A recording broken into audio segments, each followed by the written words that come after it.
What would you do if a loved one's mysterious death was ruled an accident, despite all the signs pointing to something much darker? Well, in a quiet little Arkansas town in 1987, two boys were found dead on the train tracks under shocking circumstances. But as their family searched for answers, they uncovered a tangled web of corruption, cover-ups, and a powerful secret that some would even say would do anything to protect. So join us in this episode of the Yore Town Podcast as we dig into the harrowing mystery of the boys on the tracks, a case that changed lives and left a town haunted by secrets. Dun, dun, dun. There it is. What do you think about that? Are you pumped up? I am. This sounds like a good story. This is a new state as well, Arkansas. I went to our list and I said, hey, what's the first one? And it must have been Canadian because there was an A left. So we went with Arkansas. And obviously the voice you're hearing, it's me. It's Matt. I always go by Beard Laws as well. And joining me as always is the beautiful Megh. Ayo. Sipping on a nice little Bloody Mary in her new 50% off mug from Halloween store that's closing. And it's a pretty good one. Sorry that spooky season is over for the stories, but we're keeping it spooky here on the Yore Town Podcast. But this is a good one. I want to get into it. Want to do the intro? Yes. When? Right now.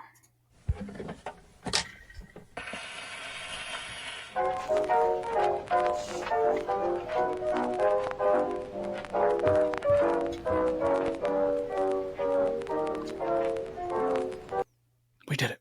We're back. If anybody is watching this on the YouTubes or any of the social medias, I was sipping on a little beverage. That's my fixed vodka. Check them out. It is my go-to. We ready to do this? Mm-hmm. It was just after 4 a.m., August 23rd, 1987.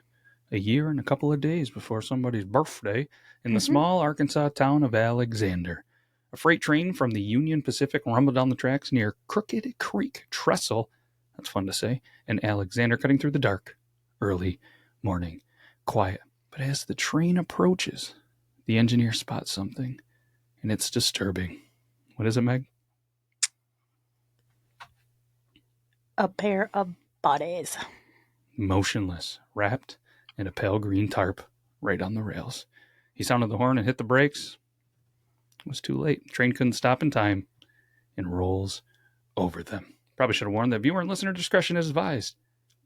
Better late than never, right? Mm-hmm.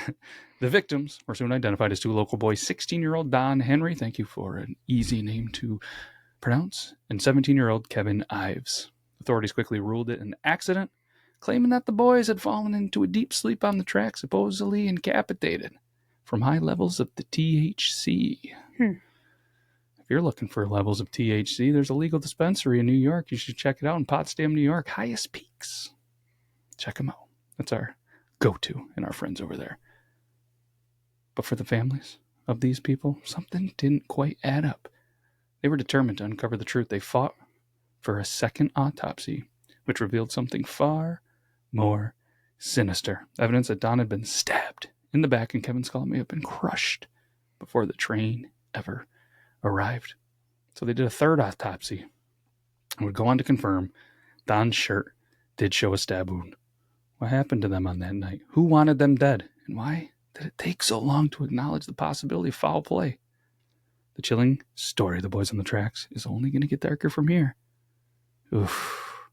Because not only did the families, the locals, and eventually the nation question what was being covered up and by whom, Meg. Unbelievable.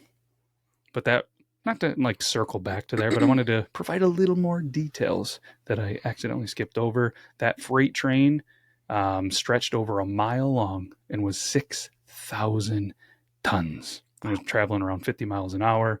Obviously the crew, they weren't focused, they're normal.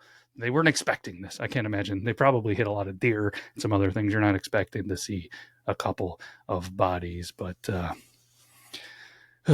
either way, let's see here. But was interesting though, obviously we got the train on the tracks, investigators, they start to show up, but nearby on the tracks, there was a .22 caliber rifle and a flashlight. And police did arrive on the scene around 4:40 in the morning, responding to the train crew's report. The boys, it turns out, they left home around midnight. They figured maybe they were going to, hunt. Local rumors said that they were out spotlighting, which, do you know what spotlighting, Megh, is? I do. What is it? Well, you go out at night and use a spotlight Mm-hmm. to find said deer Or animals. or animal, Mm-hmm. and you hunt that way. Mm-hmm. And I believe you're not supposed to do that. I don't believe that is a thing that is legal. But I do believe that, like, raccoon hunting, coyote hunting, and certain animals I think you can do at night. Maybe. So you spotlight them, and the eyes reflect. And we're telling we aren't hunters, but to some people that might not hunt, they're going, yeah. So when you do the spotlight, kind of when you're driving, their eyes light up. You see the eyes. Like I said, and having a .22 caliber, I don't think they're going out shooting deer.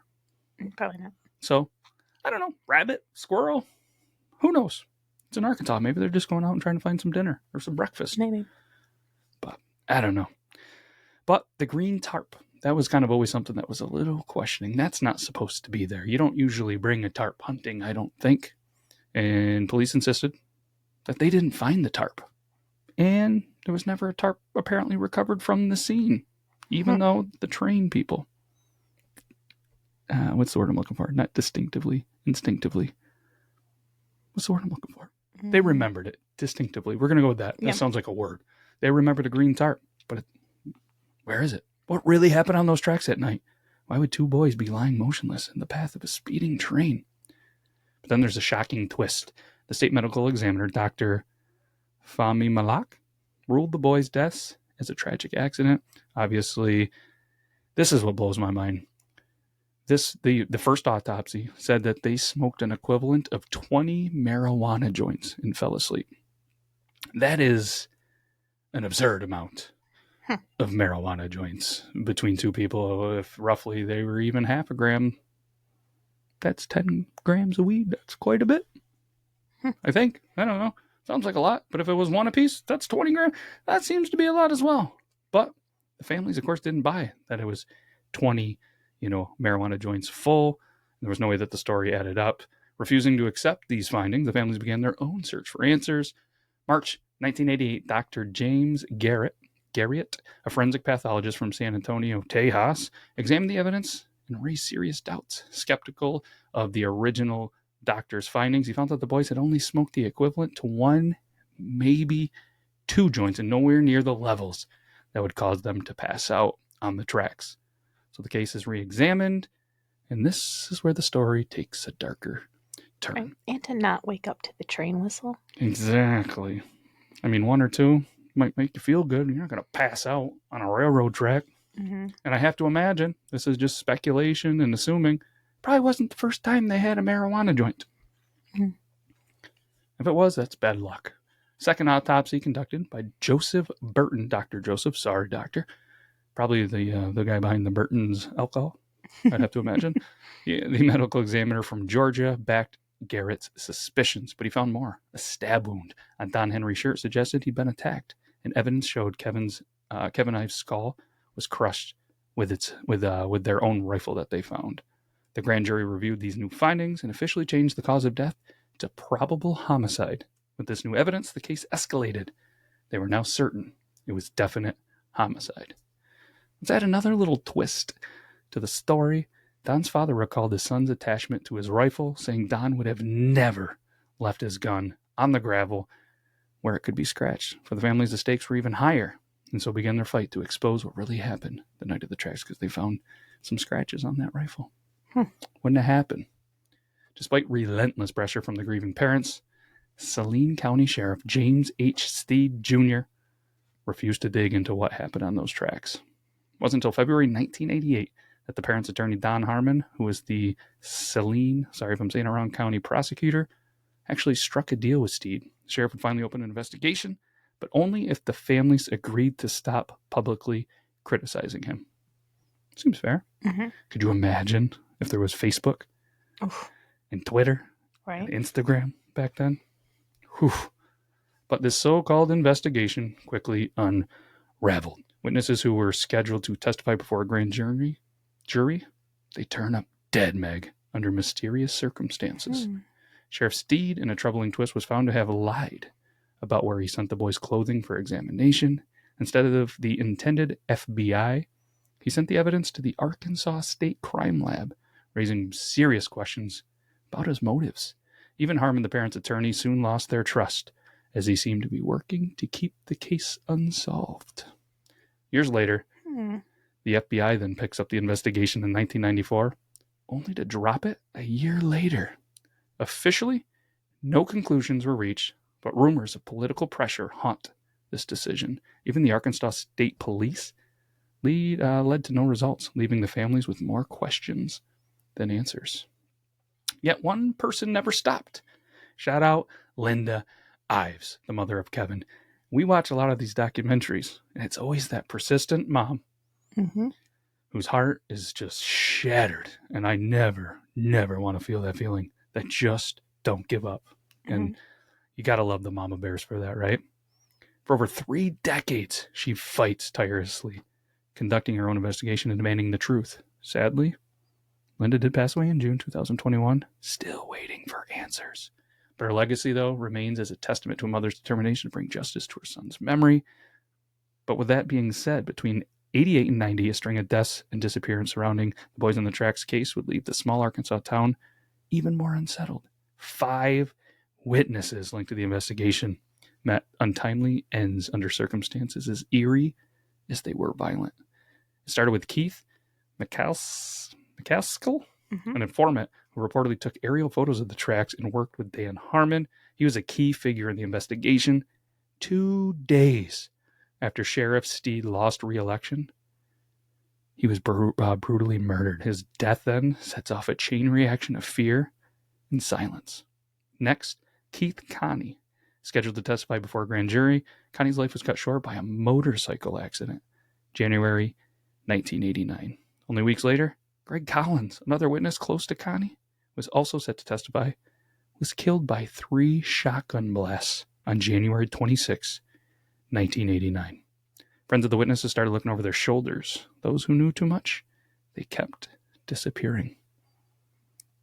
Wild. Wild is an understatement. Yeah. I know as I'm doing the research, I'm like, this is unbelievable.